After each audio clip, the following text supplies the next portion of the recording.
Seja bem-vindo a mais um vídeo. Hoje vamos embarcar em uma das histórias mais famosas e misteriosas da Bíblia, as 10 pragas do Egito. Prepare-se para conhecer cada detalhe dessa incrível jornada que moldou a história do povo hebreu e mudou o destino do Egito. Vamos desvendar como essas pragas aconteceram, o impacto devastador que causaram e como cada uma delas foi uma resposta direta de Deus ao faraó, que se recusava a libertar o povo hebreu da escravidão. Então já deixe seu like, se inscreva no canal e vamos começar. A primeira praga, águas em sangue. Nosso ponto de partida é a primeira praga, a transformação das águas do Nilo em sangue. Imagine o horror dos egípcios quando o rio, fonte de vida e prosperidade, tornou-se inutilizável. Não só o Nilo, mas todas as águas do Egito se transformaram em sangue. Peixes morreram, o cheiro se tornou insuportável e o pânico tomou conta. Esse evento foi um claro desafio aos deuses egípcios, que eram venerados como protetores do rio. Segunda praga. E quando o faraó continuou a resistir, veio a segunda praga, rãs, uma invasão que cobriu todo o Egito de forma incontrolável. Mas não era apenas um aumento na quantidade dessas criaturas. Imagine milhares, talvez milhões de rãs saindo do rio Nilo e invadindo cada canto da vida egípcia. Rãs dentro das casas, nos quartos, nas cozinhas, entre as panelas e até nas camas. As rãs, normalmente vistas como símbolos de fertilidade e vida, se tornaram uma fonte de desespero, incomodando os egípcios e trazendo caos. O impacto psicológico dessa praga foi imenso, pois até mesmo o templo da deusa Heket, que tinha a forma de rã e simbolizava o nascimento, foi afetado. Mas, apesar de todo esse tormento, o faraó mais uma vez se recusou a libertar o povo hebreu. Após a praga das rãs, Moisés e Arão trouxeram uma praga ainda mais perturbadora: piolhos. Esta terceira praga foi um golpe que atingiu tanto os egípcios quanto seus animais. O pó da terra se transformou em uma nuvem de piolhos, infestando toda a terra do Egito. Imagine a cena: piolhos em cada parte do corpo, atacando sem piedade, não deixando ninguém em paz. Pessoas e animais sofriam com a coceira e o incômodo incessante, causando um tormento físico e mental insuportável. Até os sacerdotes egípcios, que se orgulhavam de manterem-se ritualmente puros, foram afetados, e sua incapacidade de combater essa praga demonstrou a fraqueza dos deuses egípcios diante do poder divino. O faraó, no entanto, permaneceu inflexível.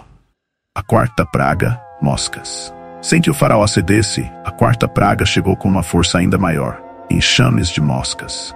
Dessa vez, o Egito foi completamente invadido por uma quantidade tão densa de moscas que o céu parecia escurecer. As moscas entravam em cada espaço, desde os palácios até as moradias mais simples.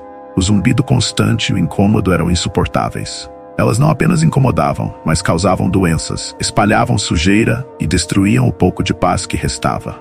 Um ponto interessante desta praga foi que a terra de Gósen, onde viviam os hebreus, não foi afetada. Isso mostrava claramente que as pragas eram direcionadas ao Egito e que o povo de Deus estava sendo protegido. Mesmo assim, o faraó continuou se recusando a libertar os escravos hebreus. A quinta praga, morte dos animais. A quinta praga trouxe a morte dos animais. Uma doença misteriosa e mortal atingiu o gado egípcio, matando cavalos, camelos, ovelhas, vacas e burros. O impacto econômico foi devastador, já que esses animais eram a base da agricultura, transporte e alimentação no Egito. Mais uma vez, a praga afetou apenas os egípcios, poupando os rebanhos dos hebreus. Esta praga demonstrou que a fonte de riqueza e prosperidade dos egípcios não estava sob o controle deles. E ainda assim, o faraó resistia, mantendo o povo hebreu escravizado. A sexta praga. A sexta praga trouxe o sofrimento diretamente aos corpos dos egípcios. Úlceras dolorosas surgiram em homens e animais. Feridas abertas cobriam o corpo de todos, e a dor era insuportável. Até os magos e sacerdotes do faraó, que antes tentavam usar suas artes para competir com Moisés, foram incapazes de proteger-se desta praga. A angústia física tomou conta do Egito, mas o faraó, implacável, continuava a recusar a libertação dos hebreus. Essa praga revelava que nem os mais poderosos no Egito eram imunes ao castigo divino. Até aqui, as pragas haviam devastado o Egito, atingindo desde o sustento da nação até o corpo de seus cidadãos. No entanto, as próximas 3 pragas seriam ainda mais impactantes, com a destruição se intensificando, pressionando o faraó ao seu limite. A sexta praga, chuva de granizo. Então veio a sétima praga, uma tempestade de granizo como nunca antes vista no Egito. O céu se encheu de nuvens escuras, trovões estrondaram e grandes pedaços de gelo caíram com uma força devastadora. A tempestade destruiu plantações, matou animais que estavam ao ar livre e causou danos generalizados às construções. O Egito, antes próspero e grandioso, estava sendo reduzido a ruínas. Mas mais uma vez, a região de Gósen, onde os hebreus viviam, foi poupada. Este foi um lembrete claro de que o povo hebreu estava sendo protegido por um poder muito superior aos deuses egípcios. Mas apesar da destruição, o faraó manteve seu coração endurecido. Chegamos à 8ª praga, gafanhotos. Enxames tão densos que cobriram o céu e bloquearam a luz do sol. Os gafanhotos devoraram o que restava das plantações após o granizo, deixando o Egito sem recursos. Nada escapou da voracidade dessas criaturas. Em questão de horas, o que antes era um campo verde e fértil foi transformado em um deserto estéril. O desespero começou a se instalar entre os egípcios, mas mesmo diante dessa destruição total, o faraó se recusou a ceder. A 9ª praga trouxe trevas sobre o Egito.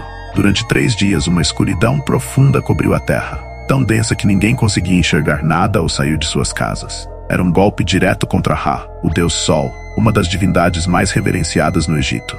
A mensagem era clara. O Deus de Moisés tinha poder sobre até mesmo os deuses mais poderosos do Egito. A população estava aterrorizada, mas o faraó continuava irredutível. A 10ª praga, a morte dos primogênitos. E então, finalmente, veio a 10ª e última praga, a morte dos primogênitos. Em uma única noite, o anjo da morte passou pelo Egito, tirando a vida dos primeiros filhos de cada família egípcia, desde o filho do faraó até o mais humilde dos cidadãos. O choro e o lamento ecoaram por toda a terra. Somente as casas dos hebreus, marcadas com o sangue do cordeiro, foram poupadas. Esse foi o golpe final que quebrou a resistência do faraó.